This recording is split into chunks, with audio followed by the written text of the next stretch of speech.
Tonight you will stand at a sink and rub a small bar between your hands for about 15 seconds. You will not think about it once. You will rinse, dry, walk away. It should be the most forgettable moment of your day. It is also the oldest surviving piece of chemical technology you own, and for roughly 97% of its existence, not one human being who used it could have told you how it worked. Start with the problem your hands actually have.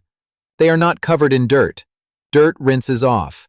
What clings to skin, hour after hour, is oil, the thin, greasy film your own body pushes out through every pore, and everything that sticks to it. Dust, food, skin cells, bacteria, whatever the door handle had on it. Now put your hands under plain water and watch what happens. Almost nothing. The water beads, runs off, and leaves the film exactly where it was. Why is water, the substance that carved the Grand Canyon, helpless against a smear of grease? Because of how a water molecule is built. One oxygen, two hydrogens, locked in a slight V. That shape leaves one end of the molecule slightly negative and the other slightly positive. So water molecules cling to each other like weak magnets. They pull inward. That is why water beads instead of spreading flat. Oil molecules carry no such charge. They are long chains of carbon and hydrogen with nothing for water to grab. So when water meets oil, water holds on tighter to itself and shoulders the oil aside. Water does not hate grease. Water loves water so much that grease is never invited. To clean a hand, then, something has to break that rule. Something that can hold water with one hand and grease with the other. That is the entire job description of soap. A soap molecule has two personalities bolted together. One end is a long tail of carbon and hydrogen, essentially a fragment of fat, and it behaves like oil. It will not mix with water. The other end is a charged head that water molecules crowd around happily. One molecule, two opposite cravings, permanently fused. Drop a few million of those into the water on your skin, and the sorting happens by itself. The tails, desperate to get out of the water, burrow into any grease within reach. The heads stay behind in the water. Within seconds, every droplet of oil on your hand is wrapped in a spherical cage of soap molecules, tails buried in the grease, charged heads bristling outward. That sphere has a name.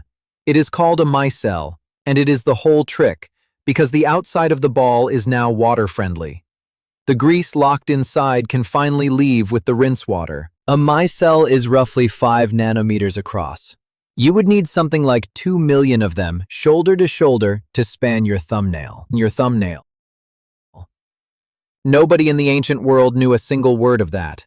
They made soap anyway, and given what was lying around them, it was close to inevitable. Ancient households had two materials in enormous supply: ash from every fire ever lit, fat from every animal ever cooked. Ash, fat, and water make soap. Not something soap-like, soap. Wood ash is not just gray powder. Living plants pull potassium out of the soil, and when the wood burns, that potassium is left behind, mostly as potassium carbonate. Pour water through a bucket of ash, and it dissolves the carbonate and drips out the bottom as a harsh alkaline liquid. Lye. Makers who wanted it fiercer stirred in burnt limestone, which converts that carbonate into hydroxide, the real chemical scissor, and the thing that does the actual cutting. Now add fat. A fat molecule is not one piece but 4 joined together.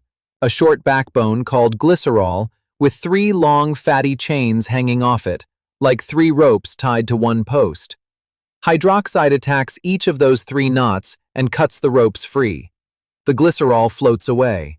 Each liberated fatty chain picks up a potassium ion and becomes something new, a greasy tail with a charged head. Soap, assembled out of a dead fire and a dead animal. One detail explains why ancient soap rarely looked like the bar in your bathroom. Potassium, the metal in wood ash, makes soft soap, a paste, a jelly, something you scoop. Hard bars need sodium, which came from a different source entirely. The ashes of coastal and desert plants, soda ash, the raw material that would later make Aleppo and Marseille famous. Heat speeds the reaction up, which is why every cooking fire in prehistory was an unopened soap factory. Fat drips off roasting meat into the ashes below. Rain falls overnight. By morning, there is a slick gray paste at the rim of the fire pit, and sooner or later somebody scrubs a pot with it and notices the pot has never come out so clean. There is a clue buried in that discovery, and you can still feel it yourself. Strong lye water is slippery between the fingers. It feels that way for one reason. It is converting the fat in your own skin into soap while you touch it. Soap makers turned that into crude quality control, judging a batch by feel, and, in accounts from early modern workshops, by floating an egg in the lye and watching how high it rode. The written record is older than most people expect, though thinner than it is usually made to sound. Clay cylinders excavated in Babylon, dated to around 2800 BC, are widely reported to carry a soap recipe of fats boiled with ashes, but that reading rests on a much-repeated claim rather than a solid published translation, so it is worth holding loosely. The ground is firmer by about 1550 BC, when the Ebers Papyrus, an Egyptian medical scroll, describes combining animal and vegetable oils with alkaline salts and applying the result to diseased skin. And around 77 AD, the Roman naturalist Pliny the Elder describes sapo, a Gaulish preparation of tallow and ash, used, he says, to redden the hair. Read that again, the hair, not the hands. Because here is the turn that surprises most people. For thousands of years, soap was not primarily something you washed yourself with. Romans cleaned up by oiling their skin and scraping it off with a curved bronze blade. Soap's serious industrial customer was cloth. Wool comes off a sheep soaked in natural grease, and water alone will never shift it. So fulling workshops attacked it with ash lye, fuller's earth, and in Rome, collected human urine, which turns to ammonia as it goes stale. So for most of recorded history, the most powerful anti-infection tool available to our species was pointed almost entirely at laundry. Part of that was practical. Ash lye is harsh enough to burn, and a batch with too much of it produced soap that stung and split the hands of whoever used it. Getting the ratio right is delicate chemistry performed without a single measurement. So it went to cloth, which does not complain. And a second obstacle had nothing to do with people at all. It had to do with the water. Where groundwater runs through limestone, it picks up dissolved calcium and magnesium along the way. That is what hard water means. Those metals seize soap molecules before the grease does and lock them into a gray, insoluble curd, the scum that still rings an old bathtub. In a hard water region, soap seemed to simply stop working, and nobody could tell a chemical ambush from a bad batch. Whether that alone soured whole populations on washing is a reasonable guess rather than a documented fact. What the record does show is that washing habits varied wildly from place to place, and often for reasons no one at the time could explain. So the invention was there, sitting beside every hearth on Earth. What was missing was not cleverness, and it was not raw material. It was a reason to point the stuff at a human body instead of a fleece. Two very different men eventually supplied one. They arrived out of order. The chemistry came first. Through the 1810s and 1820s, the French chemist Michel-Eugène Chevreul took fat apart and showed it was glycerol bound to fatty acids, explaining at last, in molecules, what a fire pit had been doing by accident since the Bronze Age. Soap was now understood. What it was for was still anybody's guess. Then, in 1847, a Hungarian physician named Ignaz Semmelweis walked into a horror he could not explain. He worked at Vienna General Hospital, where two maternity clinics shared the same building. The clinic, staffed by doctors and medical students, was losing mothers to childbed fever at a rate of roughly 10 in every 100, and in the worst months, far more than that. The clinic next door, staffed by midwives, lost about 4. Same building, same city, same women, sorted between the two wards by nothing more than the day they happened to arrive. Semmelweis noticed that the doctors began their mornings performing autopsies and then walked straight to the delivery room. He could not name what they were carrying, Germ theory did not exist yet, only that something invisible seemed to be traveling on their hands.